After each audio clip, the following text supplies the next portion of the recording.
Hello, today I'm gonna show you how to test the face scanner on your Google Pixel device. So what you're gonna do is you're gonna lift up your device and you're just gonna look at the camera and scroll up. So let's try this again. If I look at the camera, and you can see that the lock icon has unlocked, and you can scroll up and you got access to your phone. So if that doesn't work, what you can do is you can go to settings, and then you're gonna go look up face. So face unlock.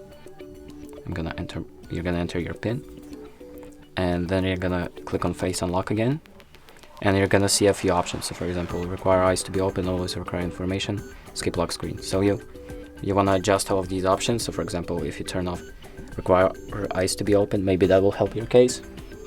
And that's it. So if you check again, you see that it unlocks. So that's it. Thank you for watching, and make sure to like and subscribe.